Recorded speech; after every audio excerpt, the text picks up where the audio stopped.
한국의 안보를 위험에 빠뜨린다며 격렬한 반대를 하는 야당. 하지만 외국에서 바라본 시각은 전혀 달랐습니다. 여기 워싱턴 DC에 한 분석가가 있는데요. 그는 한국의 정치 상황을 주시하던 중 충격적인 사실을 발견했다고 합니다. 전문가들은 오히려 한국의 이런 내부 분열이 더 위험할 수 있다며 우려의 목소리를 내고 있는데요. 도대체 그들이 본 한국의 모습은 어떤 것이었을까요? 오늘의 사연 시작합니다. 한국의 앞날이 걱정됩니다. 이런 식의 정치적 공격은 결국 한국을 약하게 만들 뿐이에요. 여기 워싱턴의 한 전문가가 한숨을 내쉬며 말하고 있습니다. 수십 년간 한국을 연구해온 그가 이렇게 우려하는 이유는 무엇일까요? 최근 한국에서는 야당이 정부를 향해 특별검사법을 추진하며 격렬한 공방을 벌이고 있는데요. 하지만 해외 전문가들은 이런 움직임이 오히려 한국의 안보를 더 위험하게 만들 수 있다고 지적합니다. 그들이 본 충격적인 진실 함께 알아보시죠. 안녕하세요. 제 이름은 캐서린 레이첼 스톤필드, 캐트린 레이첼 스톤필드라고 합니다.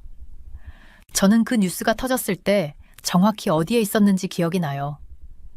1월 13일 추운 화요일 저녁 워싱턴 DC였습니다. 해가 이미 지고 밤이 되었지만 제 업무는 끝나지 않았어요. 책상 위에는 반쯤 남은 커피 한 잔이 있었고 이제는 밖에 차가운 겨울 공기처럼 식어 있었습니다. 제 컴퓨터 화면에는 여러 개의 탭이 열려 있었고 그중 대부분은 한국 관련 뉴스 웹사이트, 정부 문서, 그리고 소셜미디어 피드였어요.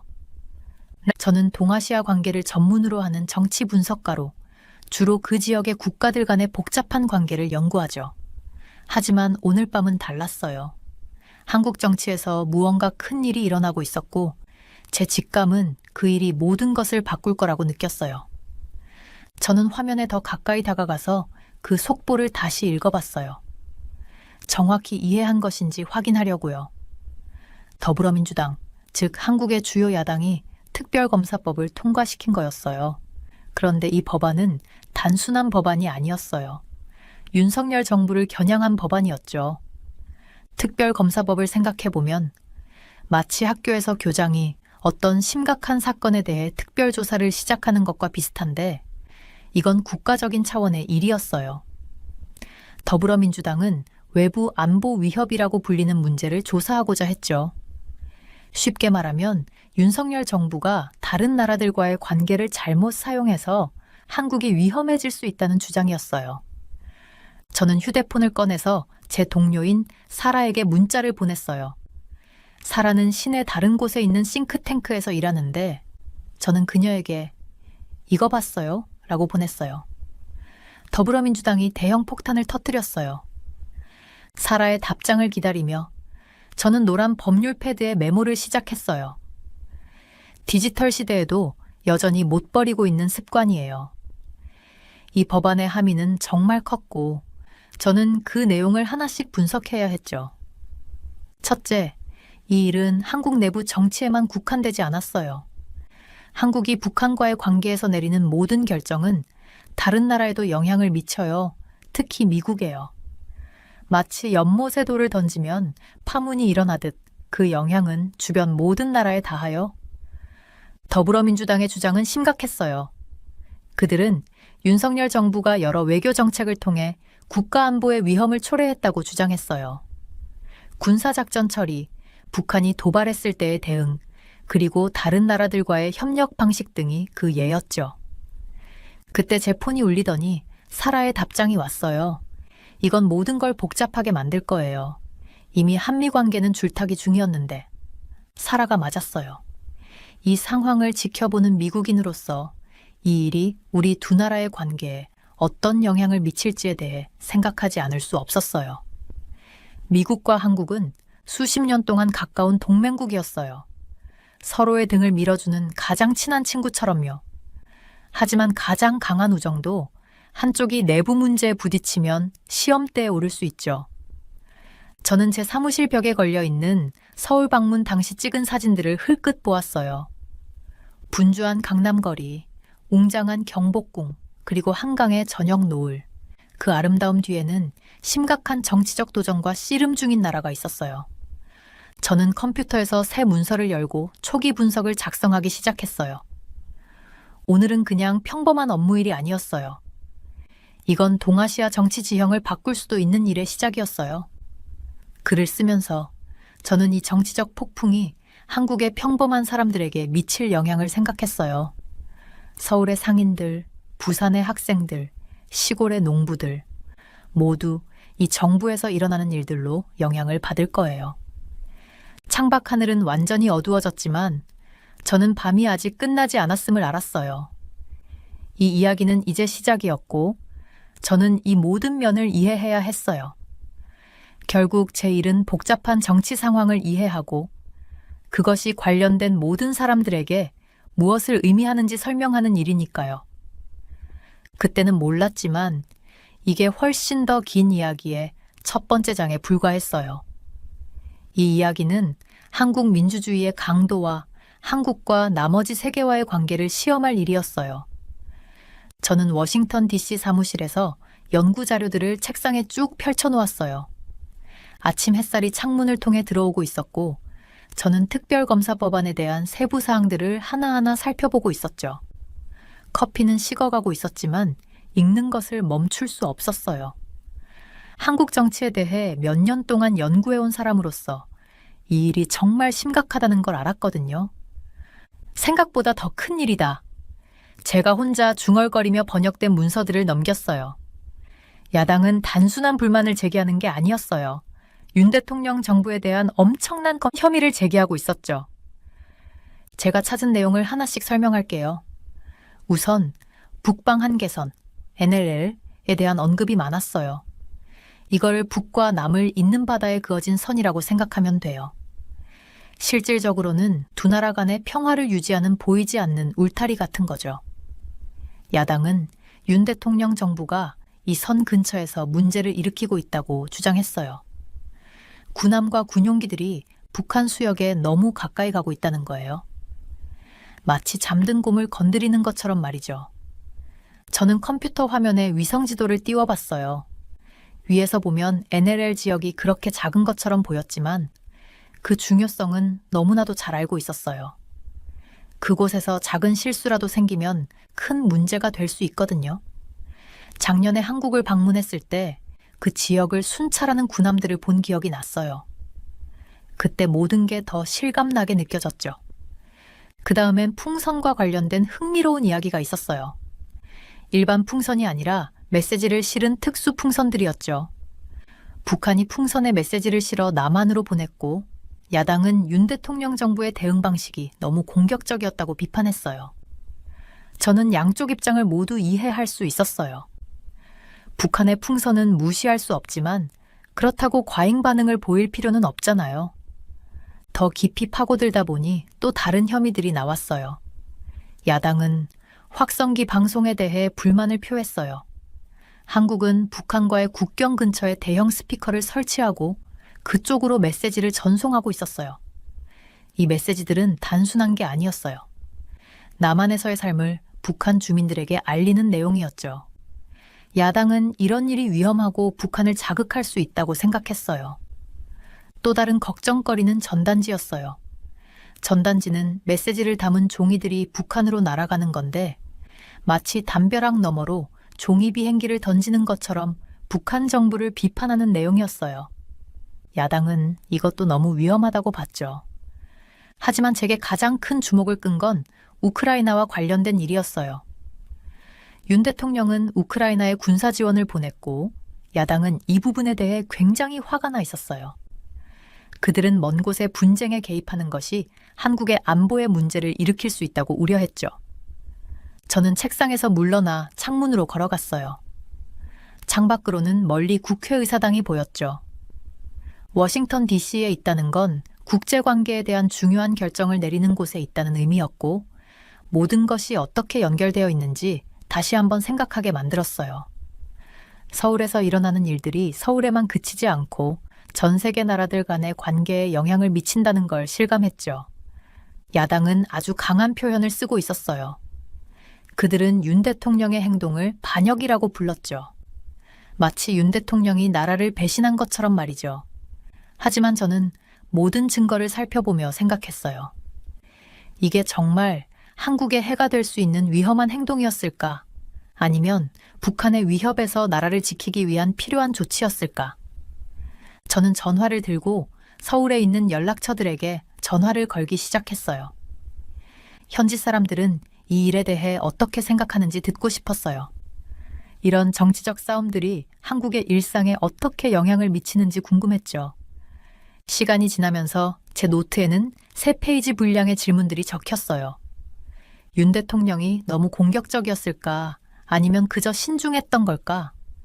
이 행동들이 실제로 한국을 위험에 빠뜨린 걸까? 아니면 오히려 보호한 걸까? 그리고 가장 중요한 질문은 만약 야당이 승리하고 특별수사를 시작하면 어떻게 될까? 저는 하나 확실한 걸 알았어요. 이건 단순히 정치적인 문제가 아니었어요. 이건 한국의 안전과 미래, 그리고 그곳에 살고 있는 모든 사람들에게 영향을 미치는 일이었죠. 저는 분석가로서 모든 측면을 보고 진짜 상황이 무엇인지를 이해하려고 했어요. 하지만 점점 더 배우면 배울수록 모든 게 훨씬 더 복잡하게 느껴졌어요. 저는 제 사무실 창가에 서서 워싱턴 DC에서 지는 해를 바라보며 제 컴퓨터 화면에 나타난 서울의 최신 뉴스를 보고 있었어요. 한국 상황은 날이 갈수록 심각해지고 있었습니다. 처음엔 단순한 정치적 의견 차이였던 일이 점점 더 큰 문제로 번져가고 있었어요. 이 싸움은 한국이 다른 나라, 특히 가장 가까운 동맹국인 미국과 어떻게 관계를 맺을지에 영향을 미칠 수 있는 일이었어요. 더불어민주당, 즉 DPK는 이제 단순히 질문을 던지지 않았어요. 그들은 답을 요구하고 있었죠. 윤 대통령이 한국의 안전을 위협하는 일을 했다고 주장하며 특별검사팀을 꾸려 대통령을 조사하라고 요구하고 있었어요. 저는 책상에 오래 두고 식어버린 커피를 한 모금 마시며 그들의 진짜 이유가 무엇일지 궁금해졌어요. 이건 이제 단순한 정책 문제가 아니야. 저는 제 노트에 메모를 하며 혼자 중얼거렸어요. DPK는 윤 대통령의 결정을 단순히 반대하는 수준을 넘어서 그가 나라를 배신한 것처럼 보이게 만들려고 하고 있었어요. 그건 어느 지도자에게도 특히 중요한 동맹국인 미국과의 관계를 중요하게 여기는 나라의 대통령에게는 아주 심각한 비난이었어요. 저는 전화기를 들고 헤리티지 재단의 옛 친구인 브루스 클링너에게 전화를 했어요. 브루스는 한국 정치에 대해 수십 년을 연구한 전문가였고 그의 의견을 존중했죠. 야당의 행동은 잘못된 거야. 브루스는 단호하게 말했어요. 그들은 일반적인 정책 차이를 범죄처럼 만들려고 하고 있어. 그의 말이 계속 제 머릿속을 맴돌았어요. 저는 사무실을 왔다 갔다 하며 이 일이 두 나라에 어떤 영향을 미칠지 생각했죠. 미국과 한국은 70년 넘게 친구였어요. 우리는 함께 전쟁을 치르고 서로를 도우며 강해졌고 위협에 맞서 함께 서왔죠. 하지만 지금 서울에서 벌어지고 있는 이 정치적 싸움은 그 우정을 해칠 수 있었어요. 저는 노트북을 열고 새 문서를 작성하며 DPK의 전략을 이해하려 했어요. 그들은 단순히 윤 대통령의 한두 가지 결정을 공격하는 게 아니었어요. 그들은 그가 다른 나라와 관련된 모든 일을 공격하고 있었죠. 윤 대통령이 우크라이나를 돕기 위해 군대를 파병했을 때 그들은 불만을 제기했어요. 북한의 도발에 대응했을 때는 비난했어요. 미국과 긴밀히 협력할 때는 그의 한국에 대한 충성을 의심했죠. 하지만 왜 하필 지금이지? 저는 화이트보드에 타임라인을 그리며 혼잣말을 했어요. 그 타이밍은 우연이 아니었어요. DPK는 지난 선거에서 졌고 다가오는 선거에서도 질까봐 걱정하고 있었어요. 윤 대통령을 공격함으로써 그들을 비판적인 이미지로 만들고 미래에 더 많은 표를 얻으려는 거였죠. 그렇지만 문제는 선거에서 이기고 지는 것만이 아니었어요. 북한은 그 어느 때보다 많은 미사일을 시험 발사하고 있었어요. 새로운 무기를 만들고 위협을 보내고 있었죠. 한국이 자국의 정치 싸움에 빠져서 진짜 위협에 집중하지 못하는 건 바로 지금이 가장 잘못된 때였어요. 저는 한국에 있는 몇몇 친구들과 영상 통화를 하며 그들의 의견을 물어봤어요. 그들 중 많은 사람들이 걱정을 하고 있었어요. 우리는 서로 싸우느라 진짜 문제를 잊어버리고 있어요. 한 친구는 말했어요. 집을 어떤 색으로 칠할지 논의하는 동안 부엌에서 불이 나고 있는 것과 같아요. 그 간단한 비교 덕분에 저는 지금 일어나고 있는 일이 무엇인지 더 잘 이해할 수 있었어요. DPK는 단순히 윤 대통령을 조사하려는 게 아니었어요. 그들은 이 특별검사법을 정치적 권력을 얻기 위한 도구로 사용하고 있었어요. 하지만 그 과정에서 한국을 약화시키는 위험을 감수하고 있었죠. 한국이 강해야 할 때 그들은 내부에서 갈등을 일으키고 있었어요. 서울을 방문했을 때 찍은 사진들을 보며 저는 한국이 이룬 성과들을 떠올렸어요. 그들은 전쟁의 잿더미에서 세계에서 가장 강력한 민주주의와 경제를 만들어냈죠. 음악, 영화, 기술을 전 세계로 퍼뜨리며 문화 강국으로 자리 잡았어요. 하지만 이제 그들은 그 성과를 바탕으로 더 나아가기보다는 정치인들이 비난과 고소의 악순환에 갇혀 있었어요. 워싱턴의 밤이 찾아오면서 저는 제 분석을 마쳤어요. DPK의 특별검사 추진은 사실 한국의 안전을 보호하려는 게 아니었어요. 그들은 정치적 권력을 쥐기 위해 중요한 국제관계를 위험에 빠뜨리려 하고 있었어요. 가장 슬픈 점은 그들이 이런 정치적 게임을 할 동안 북한으로부터의 진짜 위협은 충분히 다뤄지지 않았다는 거였어요. 내일은 이 모든 내용을 동료들에게 보고해야 했어요. 하지만 지금은 의자에 앉아 이 정치적 싸움이 한국과 미국의 미래에 어떤 의미를 갖게 될지 고민하고 있었어요. 한 가지는 분명했어요. DPK가 윤 대통령을 약화시키려 하면서 그들이 오히려 훨씬 더 중요한 것, 즉 서로가 지금보다 더 필요로 하는 두 오랜 친구 국가 간의 유대를 약화시킬 수 있다는 점이었어요. 이 복잡한 상황에 대해 더 다양한 시각을 얻고 싶어서 제가 동아시아 정치 보도를 하던 시절 알게 된 몇 명의 전문가들에게 연락을 취했습니다. 첫 번째로 전화를 건 사람은 시드니 세일러라는 제 오랜 친구였어요. 그는 예전에 미국 국가정보위원회에서 북한 분석가로 일했던 사람입니다. 그가 아침 커피를 마시고 막 끝내는 시간에 전화를 걸었죠. 이 부분에 대해서는 분명히 말할게. 시드니가 전화 너머로 확신에 찬 목소리로 말했습니다. 한국 민주당의 주장은 전적으로 정치적인 거야. 사실에 기반한 게 아니라고. 배경에서 그는 아마 서울의 최신 뉴스를 검토하고 있는지 서류를 뒤적이는 소리가 들렸습니다. 저는 집에 있는 제 사무실에서 한국 지도 한 장을 벽에 붙여놓고 앉아 있었습니다. 시드니는 왜 이렇게 강하게 주장하는지 설명해 주었어요. 이렇게 생각해봐. 그가 말했습니다. 윤 대통령은 공정한 선거를 통해 국민들이 선택한 사람이야. 그의 정부가 취한 조치는 나라를 지키려고 하는 어떤 지도자든 취할 수 있는 행동들이야. 저는 시드니가 말하는 동안 꼼꼼하게 메모를 했습니다. 그의 말은 더욱 무게가 있었어요. 북한의 행동과 한국의 대응을 오랫동안 연구해온 사람이기 때문이죠. 그는 정상적인 안보 조치와 정말 위험한 도발을 구분할 수 있는 사람이었습니다. 하지만 저는 다른 의견도 듣고 싶었어요. 그날 오후 저는 정치적 리스크에 대해 기업과 정부를 자문하는 유명한 컨설팅 회사인 유라시아 그룹의 제레미에게 전화를 했습니다.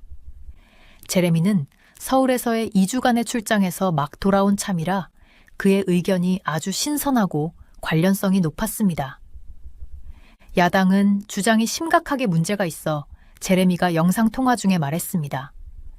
그의 뒤로 서울의 스카이라인이 담긴 액자 사진이 보였어요. 그들이 윤 대통령의 행동을 공격적이라고 하지만 실질적인 증거는 제시하지 못하고 있어. 북한이 미사일을 쏘거나 정찰 풍선을 보내면 한국은 대응해야 해. 그건 상식적인 거지.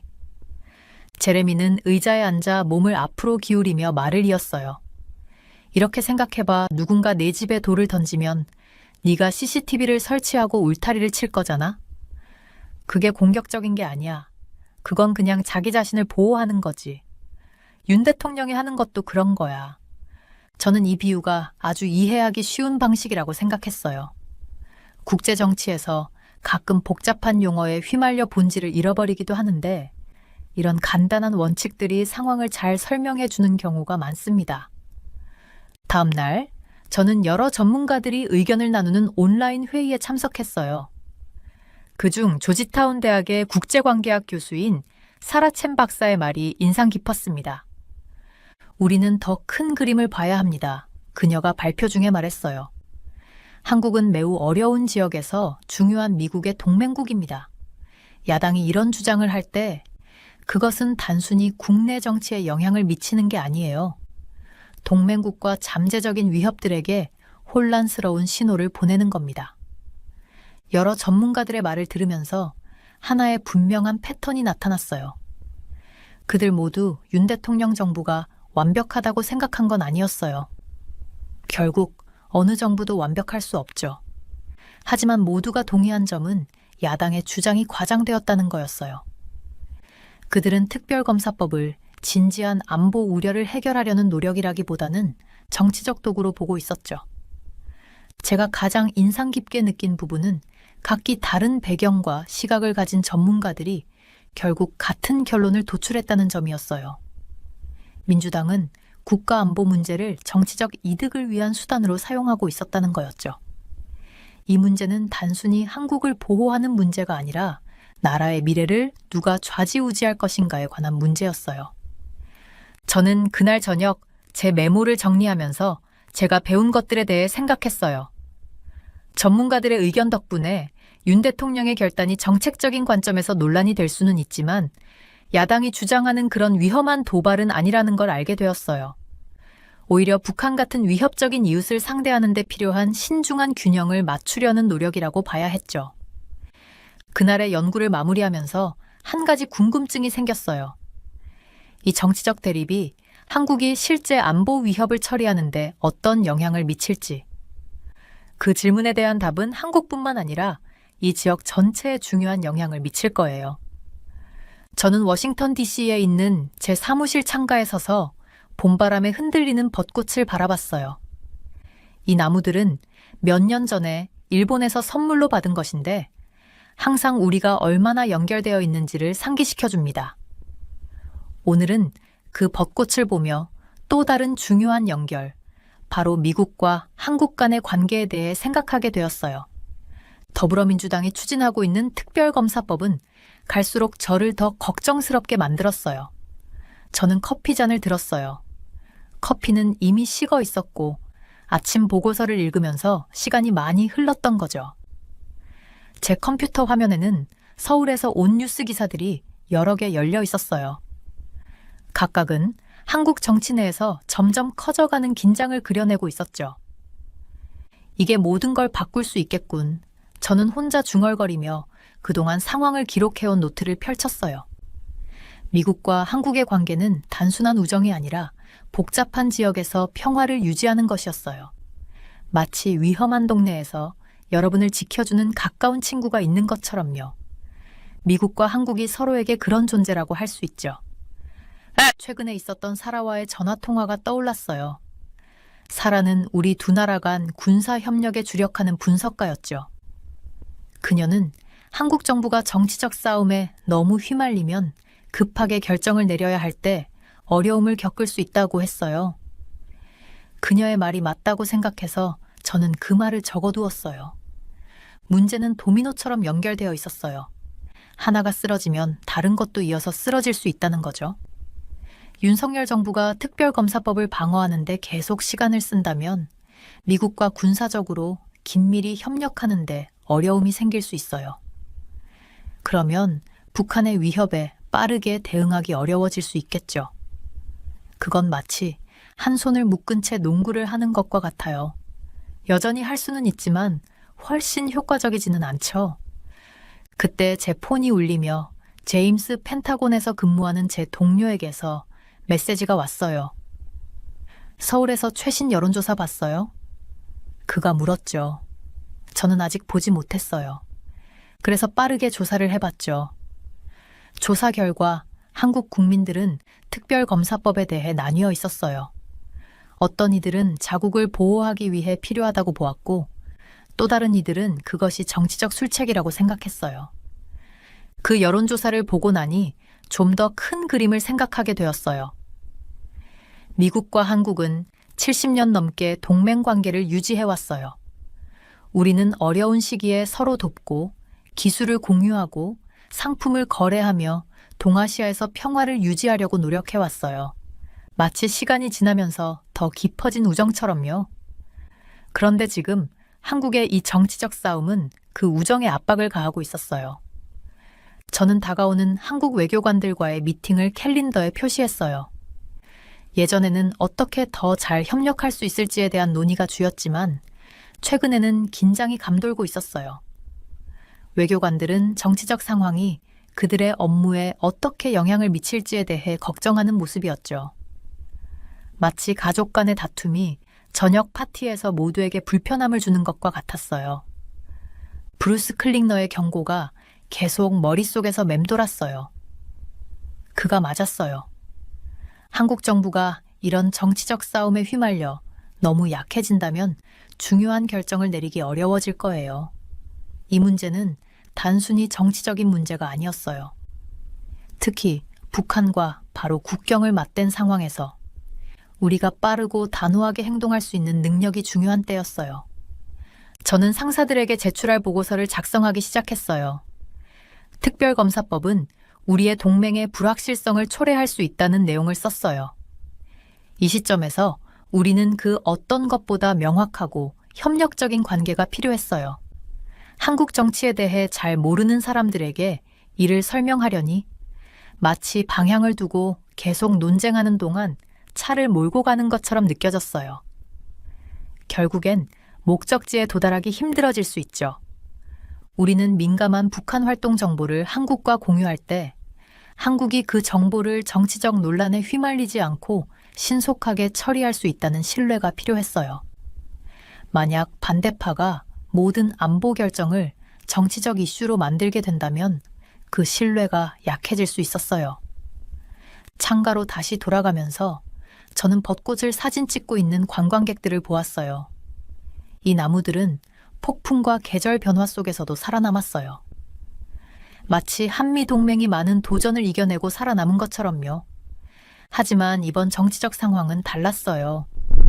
우리가 함께 맞서 싸워야 할 외부의 위협이 아닌 내부의 문제였기 때문에 우리의 파트너십이 더 어려워질 수 있었어요. 저는 서울의 제 동료에게 전화를 걸기 위해 핸드폰을 들었어요. 한국의 정치가 점점 복잡해져 가고 있는 가운데 우리의 동맹을 어떻게 더 강하게 유지할 수 있을지 논의해야 했어요. 전화를 걸면서 그동안 두 나라를 안전하게 지켜온 파트너십을 지키는 방법을 찾을 수 있기를 바랐어요. 보고서를 마친 뒤 해가 저물어 제 책상 위에 긴 그림자가 드리워졌어요. 내일은 새로운 발전과 도전, 그리고 hopefully 새로운 해결책이 있을 거예요. 하지만 지금은 한미 관계의 중요한 순간이 눈앞에서 펼쳐지고 있다는 느낌을 지울 수 없었어요. 저는 워싱턴 DC에 있는 제 사무실 창가에 서서 하늘을 오렌지와 분홍색으로 물들이는 석양을 바라보고 있었어요. 제 컴퓨터 화면에는 서울에서의 최신 뉴스가 떠 있었고 그 모습을 보면서 걱정이 들지 않을 수 없었어요. 특별검사법은 이제 단순한 종이가 아니라 대한민국이 얼마나 깊게 나뉘었는지를 보여주는 상징이 되어버린 상태였어요. 커피를 한 모금 마시며 최근에 제 일을 궁금해하던 제 10대 딸에게 이 상황을 어떻게 설명할지 생각해봤어요. 너희 반에서 반이 축구를 하나의 방식으로 하고 다른 반은 완전히 다른 방식으로 하려고 한다고 상상해봐. 제가 그렇게 말했었죠. 이제 그게 단순한 게임이 아니라 너희 학교를 안전하게 지키는 방법에 관한 문제라고 생각해봐. 그 말에 딸의 눈이 크게 떠졌어요. 한국의 상황도 그와 비슷했어요. 하지만 그보다 훨씬 더 큰 문제였죠. 제 컴퓨터 화면을 통해 서울에서 벌어지고 있는 시위의 실시간 방송을 보고 있었어요. 거리 한쪽에서는 윤 대통령을 지지하는 사람들이 플래카드를 들고 있었고 반대편에서는 민주당을 지지하는 사람들이 대형 배너를 들고 있었어요. 그 모습을 보며 제 나라인 미국이 때때로 중요한 문제에 대해 나뉘어 있는 모습을 떠올렸어요. 이 갈등이 특히 위험한 이유는 그 시점에 있었어요. 북한은 새로운 미사일을 시험 발사했으며 중국은 이 지역에서 점점 더 적극적인 모습을 보였죠. 한국은 그 어느 때보다 강하고 단합된 모습이 필요했어요. 그럼에도 불구하고 나라 전체가 에너지를 다 쏟고 있는 것은 정치적인 싸움이었어요. 저는 노트를 열고 제가 보고 있는 상황을 기록하기 시작했어요. 특별검사법은 도미노처럼 영향을 미쳤어요. 첫째, 윤 대통령 측은 국정을 운영하기보다는 자신의 행동을 방어하는 데 시간을 쓰게 되었어요. 둘째, 다른 나라들은 한국이 위기 상황에서 빠르게 결정을 내릴 수 있을지 의문을 가졌어요. 셋째, 북한은 한국이 정치적인 분열에 휘말려 있는 상황을 이용할 기회를 얻었죠. 그때 제 핸드폰이 진동을 했어요. 서울에 있는 동료가 메시지를 보낸 거였어요. 그녀는 그날 아침 신문 헤드라인 사진을 보내왔어요. 신문들도 나뉘어 있었어요. 일부는 이 법안을 권력에 대한 필요한 견제라고 평가했고, 다른 쪽은 그것을 위험한 정치적 게임이라고 비판했어요. 저는 예전 교수님이 하셨던 말씀이 떠올랐어요. 나라가 스스로 싸우면 적들은 그저 지켜보면 된다. 그 영향은 이미 나타나고 있었어요. 일부 미국 기업들은 한국에 대한 투자의 불안을 느끼고 있었고, 양국의 군 관계자들은 한국의 지도부가 이렇게 압박을 받는 상황에서 어떻게 공동훈련을 계획할 수 있을지 고민하고 있었어요. 문화교류나 학생 프로그램 같은 간단한 일들조차도 사람들이 어느 편을 들지 걱정하며 영향을 받고 있었죠. 저를 가장 괴롭게 만든 건 이 분열이 일반 사람들에게 미치는 영향이었어요. 서울에 있는 친구들과 영상통화를 하며 들은 이야기들에서는 가족들이 저녁 식사 자리에서 싸우고 대학 동기들이 더 이상 말을 하지 않으며 직장에서 사람들이 서로 다른 입장 때문에 갈등이 커지고 있다는 내용이었어요. 이제 이 문제는 단지 정치적인 문제가 아니었어요. 개인적인 문제로까지 이어졌죠. 저는 분석가로서 제 역할에 대해 생각해 봤어요. 제 일은 단지 상황을 보고 보고서를 쓰는 것이 아니었어요. 사람들에게 지금 일어나고 있는 일과 그것이 미래에 어떤 의미를 가지는지 이해하도록 돕는 일이었어요. 그래서 저는 미국인들과 한국인들이 더 큰 그림을 볼 수 있도록 돕는 기사를 쓰기 시작했어요. 나라가 분열되면 제가 쓴 글에 이렇게 적었어요.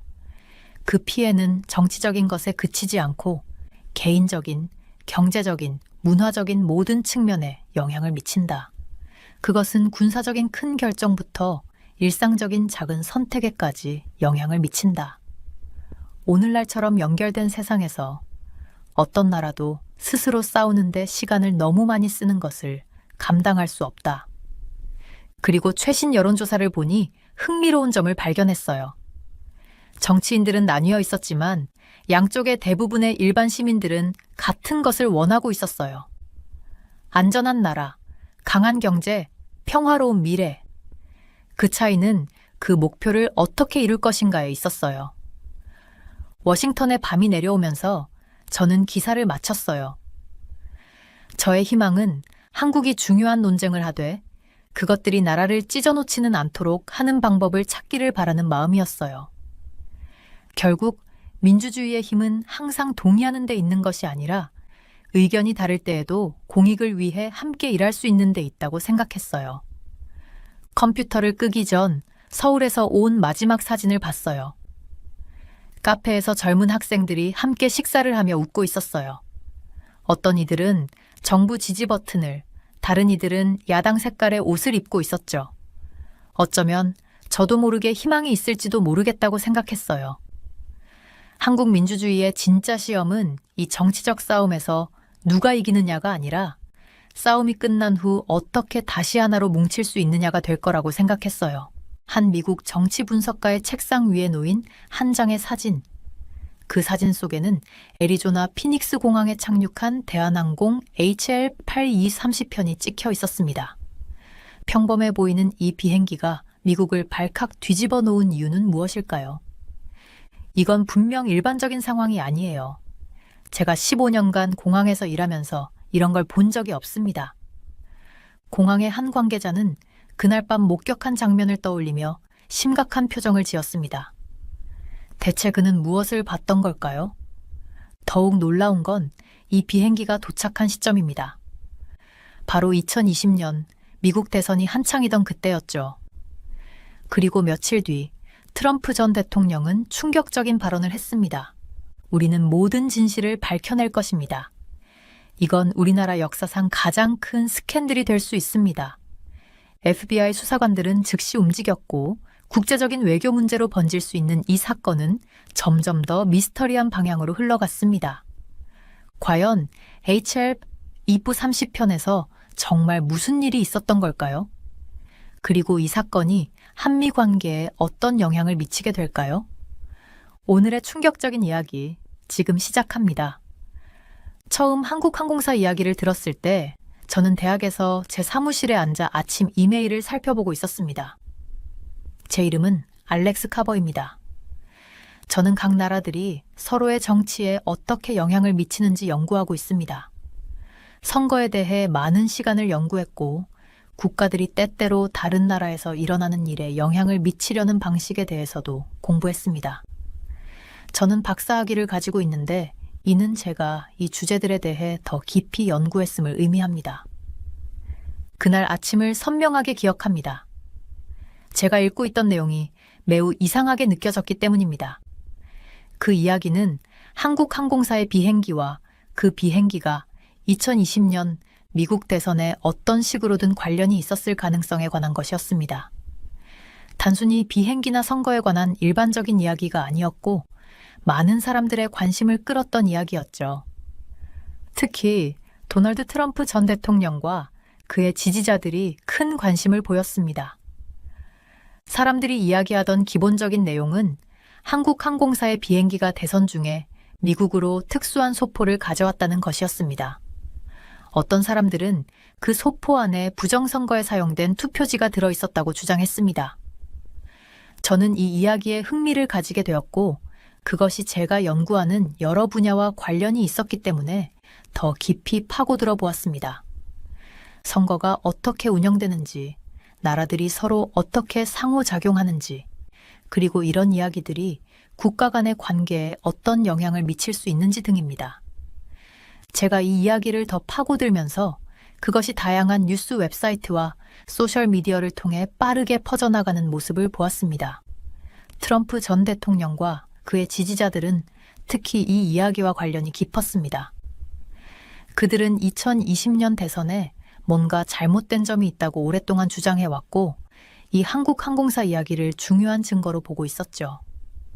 이 이야기가 저에게 특별히 흥미롭게 느껴진 이유는 제가 잘 아는 두 나라가 연관되어 있었기 때문입니다.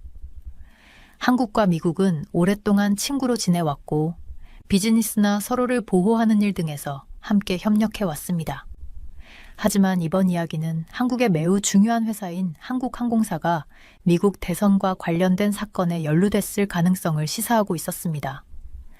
저는 제 연구에서 종종 이런 이야기들이 어떻게 나라들 간의 관계에 영향을 미칠 수 있는지에 대해 생각해야 합니다. 비록 이 이야기가 사실이 아닐지라도 사람들 사이에서 그것이 회자되는 것만으로도 국가 간의 관계에 영향을 미칠 수 있습니다. 저는 이 이야기가 미국인들이 한국과의 우정을 어떻게 생각할지, 또 한국인들이 미국인들이 자신들을 어떻게 보는지에 대해 불편함을 느끼게 할 수 있다고 생각했습니다.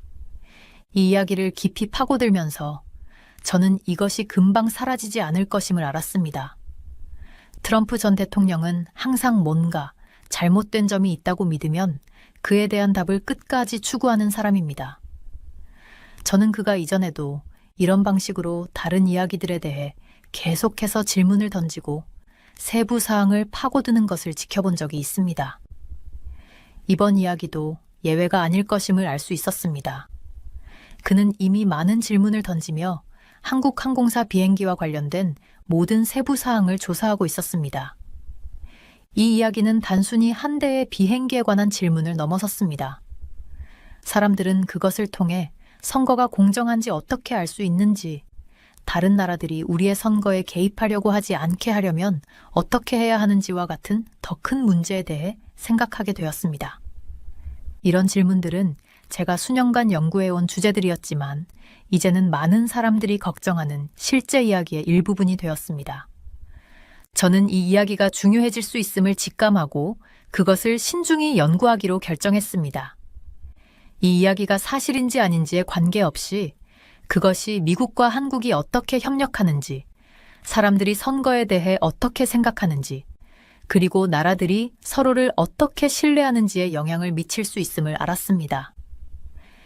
이러한 주제들을 연구하는 사람으로서 저는 모든 사실을 면밀히 살펴보고 실제로 무슨 일이 일어나고 있는지 이해하려고 노력했습니다. 그래서 지금 이 이야기에 대해 글을 쓰고 있는 이유는 사람들이 이 일이 무엇이었고 사람들이 그것에 대해 무엇을 말하고 있으며 왜 중요한지를 이해할 수 있도록 돕기 위해서입니다. 이 이야기는 복잡하지만 정치나 국제관계의 전문가가 아닌 사람들도 이 이야기를 이해하는 것이 중요하다고 생각합니다. 2020년 11월의 추운 아침이었고 저는 선거 보고서를 검토하던 중이었어요.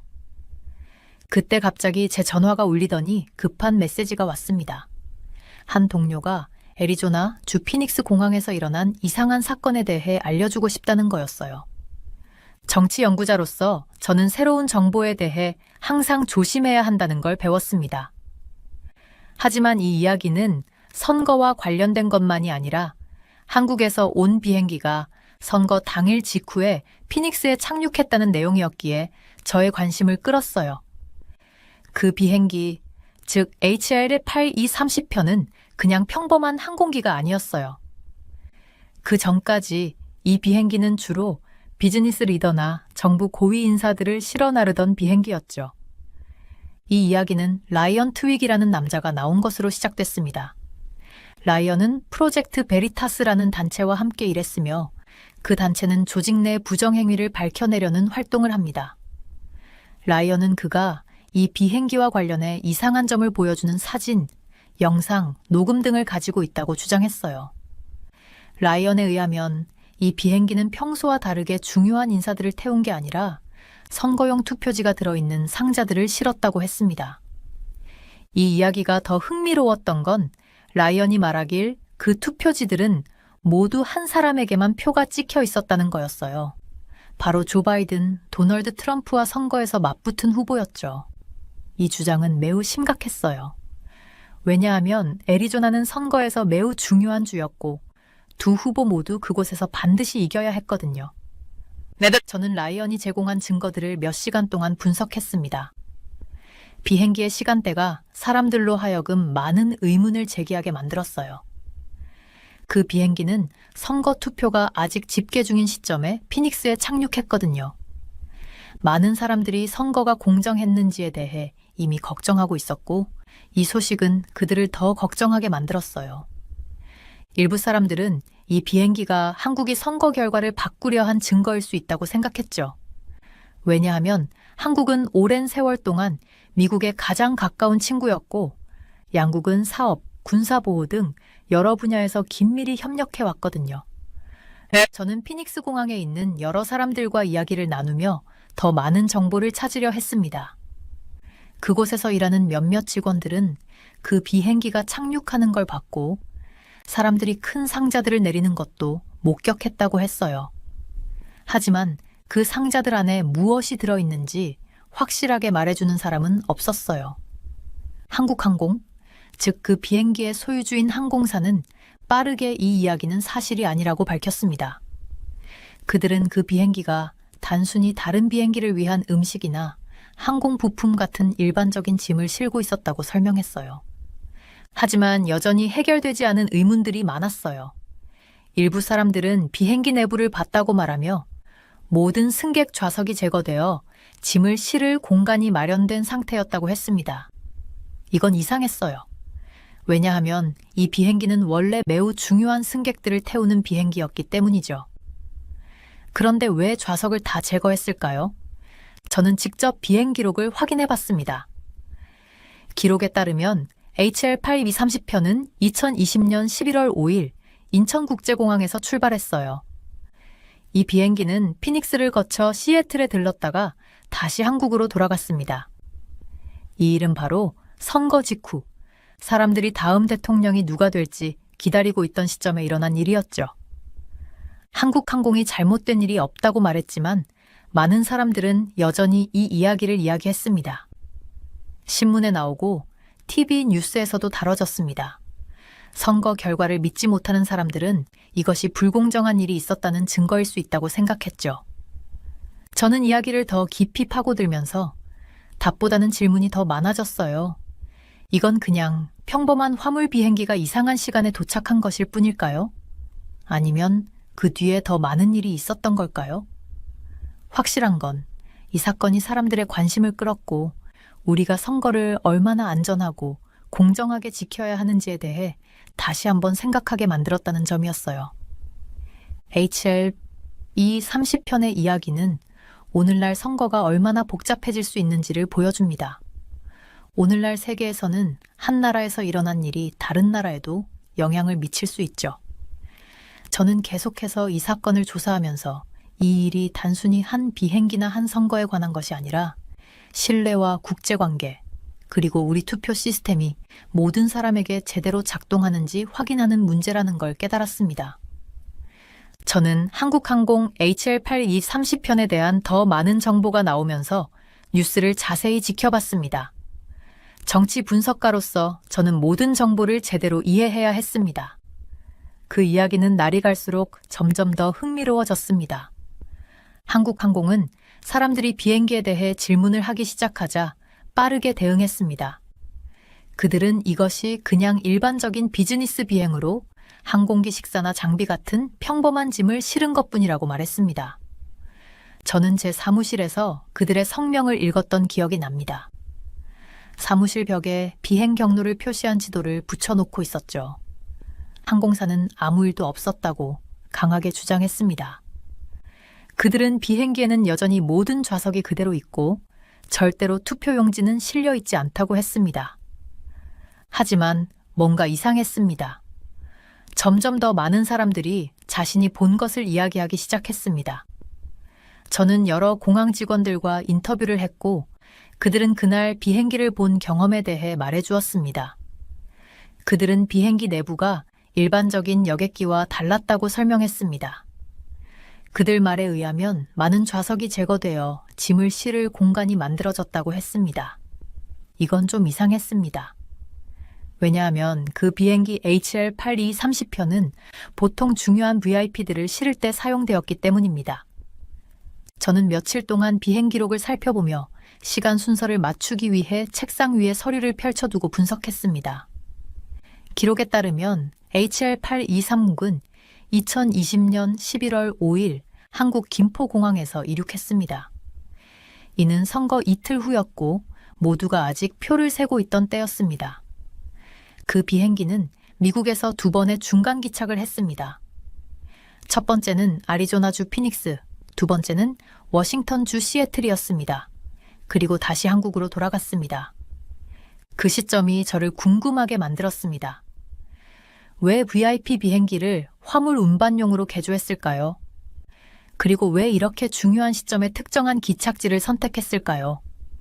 저는 항공 전문가들과 이야기를 나누었는데 그들은 VIP 비행기의 용도를 이렇게 변경하는 것은 매우 이례적이라고 말했습니다. 보통 항공사는 이런 변경을 몇 달 전에 계획하고 일반 화물 비행기를 대신 사용합니다. 저는 피닉스 국제공항에 가서 화물 구역을 직접 확인해 보았습니다. HL8230이 주차된 화물 구역은 특별할 것 없는 평범한 화물 구역이었고 뜨거운 아리조나 햇볕 아래로 콘크리트가 펼쳐져 있었습니다. 하지만 그곳의 직원들은 그날을 기억하고 있었습니다. 그들은 비행기가 매우 이른 아침에 도착했다고 말했습니다. 그 시간에는 사람들도 적고요. 이는 규칙에 위반되는 건 아니었지만 한국항공이 보통 비행기를 운영하는 방식과는 달랐습니다. 증거가 늘어날수록 의문은 커졌습니다. 한국항공은 계속해서 모든 것이 정상이라고 말했지만 사람들은 이 비행기에 대해 계속 이야기했습니다. 저와 같은 정치 분석가들 중에서도 이 비행기에 대해 관심을 가진 사람들이 많았습니다. 어떤 이들은 그냥 일반 화물 비행기라고 생각했지만 또 다른 사람들은 더 의심스러운 점이 있다고 봤습니다. 저는 공항에서 일하는 화물 취급 직원들과도 이야기를 나눴습니다. 그들은 국제 화물이 어떻게 공항을 통해 이동하는지, 필요한 서류나 검사, 정상적인 절차에 대해 설명해 주었습니다. 그들에 의하면 HL8233호의 화물 처리에 대해 공식적으로 잘못된 점은 없었지만 그날은 뭔가 급하게 처리된 것 같은 점이 있었다고 했습니다. 한 취급 직원은 승무원들이 평소보다 더 긴장한 모습이었다고 말했지만 그도 그것이 단지 자기 상상일 수도 있다고 덧붙였습니다. 이 이야기를 더 파고들면서 저는 2020년 11월 이전에 찍힌 비행기의 옛 사진들을 보게 되었습니다. 그 사진들에서 HL8230은 VIP 승객들을 위한 고급 좌석과 우아한 인테리어로 꾸며져 있었습니다. 피닉스에서 일한 공항 직원들의 설명과 이 사진들 사이의 차이가 확연히 드러났습니다. 만약 직원들이 말한 대로 좌석이 제거되었다면 이 변화는 언제 일어난 걸까요? 그리고 그런 큰 수정사항에 대한 기록은 왜 없었을까요? 저는 또 한국항공의 항공기들이 일반적으로 어떤 비행 경로를 따르는지 연구했습니다. 보통 VIP 비행기들은 피닉스와 같은 곳에 기착하지 않았습니다. 그들은 보통 로스앤젤레스나 뉴욕 같은 큰 공항에 갔죠. 특히 아리존에서 투표 집계 중인 시점에 피닉스를 선택한 것은 저를 더 궁금하게 만들었습니다. HL8230편의 이야기는 그 비행기의 이상한 점들이 완전히 설명되지 않아서 계속해서 뉴스에 올라왔습니다. 한국항공이 많은 질문에 답했지만 여전히 새로운 의문들이 계속 나왔습니다. 연구자로서 저는 때로는 이상한 사건들이 단순한 설명을 가질 수 있다는 걸 알고 있었습니다. 하지만 여러 가지 이상한 일이 동시에 발생하면 왜 그런 일이 일어났는지 신중하게 살펴보는 것이 중요하다는 것도 알고 있었습니다. 매일 밤 제 노트를 다시 보며 제가 배운 것들을 생각할 때마다 그 비행기에서 정말 무슨 일이 일어난 걸까 궁금했습니다. 증거가 잘못된 일이 일어났다는 것을 증명할 수는 없었지만 그 또한 모든 이상한 점을 완전히 설명해 주지는 않았습니다. 이 이야기를 더 많은 사람들이 조사하면서 이 미스터리는 쉽게 해결될 것 같지 않다는 것이 분명해졌습니다. 저는 그 시원한 11월 아침에 아리조나 피닉스에 있는 큰 법원을 들어갔습니다. 정치 분석가로서 여러 번 청문회에 참석한 적이 있었지만 이번 청문회는 좀 달랐습니다. 방은 변호사들, 기자들, 그리고 한국항공 비행기 사건에 대해 듣고 싶어하는 시민들로 가득 찼습니다. 법원은 높은 천장과 사람들이 움직일 때 삐걱거리는 나무 벤치들로 이루어져 있었습니다. 햇살은 높은 창문을 통해 비쳐 들어와 바닥에 긴 그림자를 만들었습니다. 모두가 속삭이듯 말했지만 저는 공기 중에 긴장이 감도는 것을 느낄 수 있었습니다. 이 청문회는 매우 심각한 사건에 관한 것이었습니다. 바로 비행기에서 가짜 투표지가 발견되었다는 주장에 대한 것이었죠. 사람들이 앞으로 나와 자신의 이야기를 들려주는 모습을 지켜봤습니다. 그 중에서 가장 흥미로운 증인은 스카이크라라는 사람이었습니다. 그 사람이 앞에 나설 때 저는 그 사람이 얼마나 긴장한 모습인지 알 수 있었습니다. 손이 조금 떨리며 오른손을 들어 진실을 말할 것을 맹세했습니다. 스카이크라는 피닉스 공항에서 일하는 사람으로 그가 한밤중에 목격한 일을 이야기해 주었습니다. 그는 한국항공 비행기가 착륙하는 모습을 봤고 그 승무원들이 상자를 내리기 시작했다고 설명했습니다. 그런데 그 상자들이 평범한 비행기 화물과는 달라 보였다고 했습니다. 그 상자 안에는 투표지가 들어있는 것처럼 보였다고 말했습니다. 저는 스카이크라의 이야기를 들으며 자세히 메모를 했습니다. 그는 그 상자들을 가까이에서 볼 수 있었고 그 안에 투표지는 조 바이든을 위한 표만 찍혀 있었다고 했습니다. 이 말에 모든 사람들의 관심이 집중되었고 방 안은 더욱 조용해졌습니다. 다른 사람들도 메모를 하며 펜촉이 종이를 긁는 소리가 들렸습니다. 스카이크라 이후에도 더 많은 공항 직원들이 나와 자신들의 이야기를 전했습니다. 각자 선거 기간 동안 공항에서 이상한 일을 목격했다고 했습니다. 한 사람은 밤늦게 화물을 옮기는 승무원들을 봤다고 했고, 또 다른 사람은 비행기 내부가 달라져 있었다고 말했습니다. 승객 좌석이 모두 치워져서 화물을 실을 공간이 만들어졌다고 했죠. 저는 그들의 이야기를 들으면서 이런 주장들이 입증되기 어려울 것이라는 생각이 들었습니다. 맞습니다. 이 사람들은 뭔가 걱정되는 장면을 봤습니다. 하지만 비행기에서 상자가 내리더라도 그 상자 안에 가짜 투표지가 있었다는 것을 증명하는 것은 전혀 다른 문제입니다. 저는 중립적인 입장에서 모든 증거를 신중하게 살펴봐야 했습니다. 변호사들은 많은 질문을 했습니다. 정확한 날짜와 시간을 물었고 보안 카메라에 대한 질문도 했습니다. 사진을 찍은 사람이 있었는지 묻기도 했습니다. 일부 증인들은 몇 주 전의 사건을 기억하는데 어려움을 겪었는데 이는 자연스러운 일입니다. 다른 증인들은 매우 선명한 기억을 가지고 있었고 자신이 본 모든 것을 자세히 설명할 수 있었습니다. 그 중에서 제가 가장 인상 깊었던 것은 이 증인들이 모두 매우 평범한 사람들 같았다는 점이었습니다. 이들은 정치 전문가도 아니었고 유명한 사람들도 아니었습니다. 그저 자신들이 보기에 이상한 상황을 목격하고 그것을 사람들에게 알릴 필요가 있다고 느꼈던 평범한 노동자들이었죠. 그들의 의심이 맞았든 아니든 그들은 자신의 행동이 옳다고 믿고 나왔습니다. 청문회가 방 안에 있는 사람들에게 어떤 영향을 미쳤는지 잘 느낄 수 있었습니다. 어떤 사람들은 고개를 끄덕이며 모든 말을 믿었고 또 다른 사람들은 살짝 고개를 저으며 의심스러워 보였습니다. 정치학을 공부하는 사람으로서 저는 이 청문회가 선거에 관한 더 큰 이야기의 일부가 될 것이라는 걸 알았지만 이 논란을 끝낼 수는 없다는 것도 알았습니다. 판사는 모든 사람의 말을 조심스럽게 들었습니다. 그들은 좋은 질문을 던졌고 각 증인이 자신의 이야기를 다 할 수 있도록 했습니다.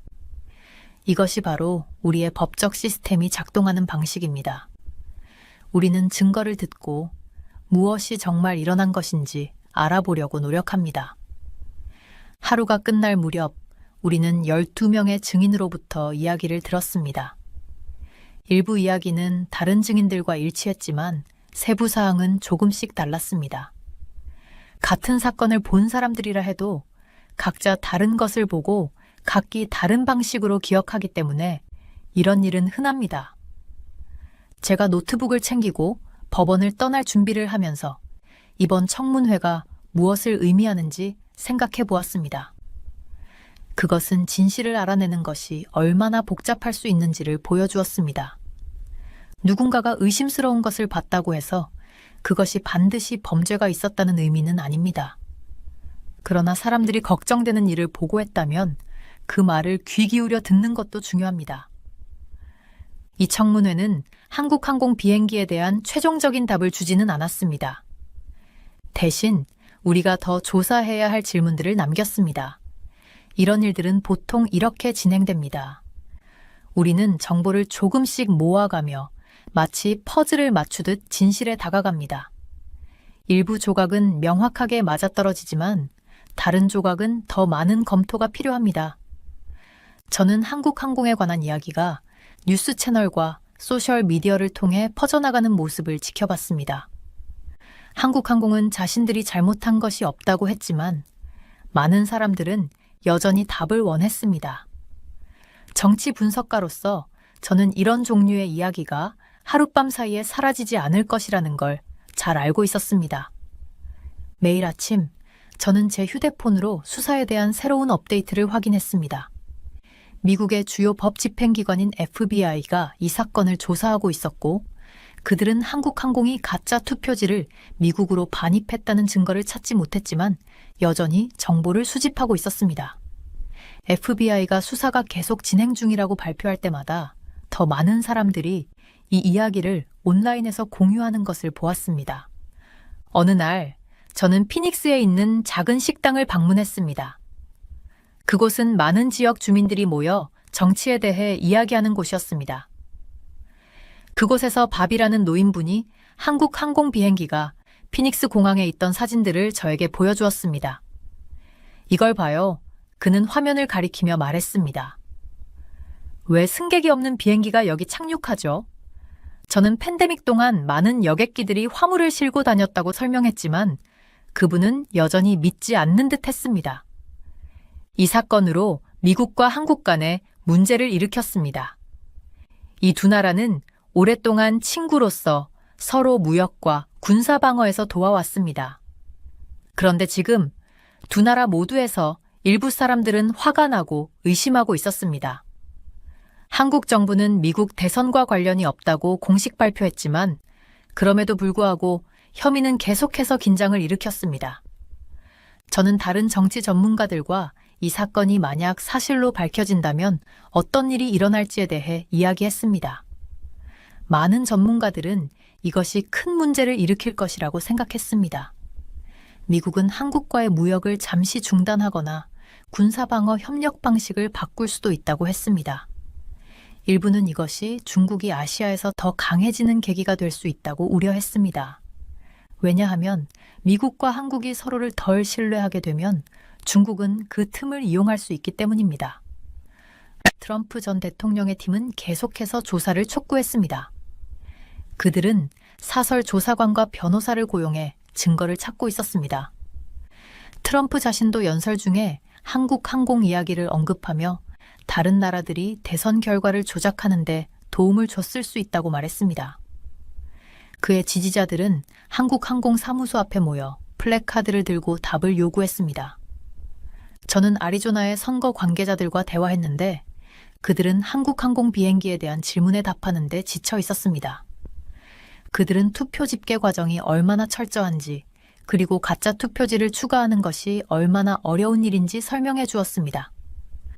그들은 서명 확인과 투표지 추적 번호 등 여러 가지 점검 절차를 두고 있었습니다. 그럼에도 불구하고 일부 사람들은 여전히 그들을 신뢰하지 않았습니다. 이 이야기는 일반 사람들에게도 영향을 미쳤습니다. 한인 미국인들은 대선에 대해 낯선 사람들에게 질문을 받을 때 불편함을 느꼈다고 말했습니다. 일부 한국계 미국인 사업체는 고객 수가 줄어들었다고 했습니다. 한국 항공의 평판은 떨어졌지만 아무도 그들이 잘못한 일은 증명할 수 없었습니다. 저는 피닉스 공항을 방문해 한국 항공 비행기가 착륙한 장소를 확인했습니다. 화물 구역은 평범해 보였습니다. 그냥 콘크리트 바닥과 건물, 보안 울타리들만 있었죠. 그곳에서 일하는 사람들은 그날 비행기가 착륙한 것을 기억한다고 했습니다. 그들은 그것이 그들에게는 보통의 화물 배송처럼 보였다고 말했습니다. 더 많은 제보자들이 나와서 자신들이 정보를 가지고 있다고 주장했지만 그들의 이야기에는 일치하지 않는 부분도 많았습니다. 어떤 사람은 투표지 상자를 봤다고 했고 또 어떤 사람은 컴퓨터 장비를 봤다고 했습니다. 수사관들이 그들의 주장을 조사했을 때 대개는 세부 사항이 일치하지 않거나 입증되지 않는 경우가 많았습니다. 수사는 더디게 진행되었습니다. 이야기가 사라질 것처럼 보일 때마다 새로운 일이 일어나서 다시 뉴스에 오르내리게 했습니다. 유출된 이메일, 새로운 목격자, 정치인의 연설 등이 논쟁과 질문을 다시 시작하게 했습니다. 저는 정치학을 공부한 몇 년의 경험을 통해 이런 종류의 이야기가 국가들 간의 관계에 큰 영향을 미칠 수 있다는 걸 알았습니다. 한국 항공에 대한 혐의가 진짜로 밝혀지지 않더라도 그로 인해 생긴 의심과 분노는 많은 년 동안 계속될 수 있습니다. 이미 선거 시스템을 믿지 않았던 사람들은 이제 그것을 더욱 믿지 않게 되었습니다. 수사는 여전히 진행 중이었습니다. FBI는 한국 항공이 잘못한 증거를 발견했는지 여부를 발표하지 않았습니다. 한국 항공은 여전히 혐의를 부인하고 있었습니다. 트럼프와 그의 지지자들은 여전히 답을 요구하고 있었습니다. 그리고 일반 사람들은 여전히 대선 후 한국 항공 비행기 HL822 삼식회에 관한 실제로 일어난 일이 무엇인지에 대해 논쟁을 벌이고 있었습니다. 하나의 주장, 명확한 증거가 없어도 국가들 간의 관계에 영향을 미칠 수 있다는 것을 보여주었습니다. 또한 사람들이 민주주의에 대해 어떻게 생각하는지를 바꿀 수 있다는 사실을 일깨워 주었습니다. 오늘날의 세계에서는 이야기가 빠르게 퍼져나가고 그 진위 여부와 관계없이 실질적인 문제를 일으킬 수 있다는 것을 다시 한번 느끼게 해주었습니다. 이제 트럼프가 취임을 했습니다. 트럼프가 가장 첫 번째로 이야기하는 부분은 선거에 대한 부분입니다. 과연 이러한 것들을 보고 트럼프가 가만히 있을까요? 만약 한국이 관련되어 있다고 한다면 한국은 경제적 제재도 받을 수 있습니다. 한국도 이러한 사실을 반드시 밝혀내야 할 것입니다.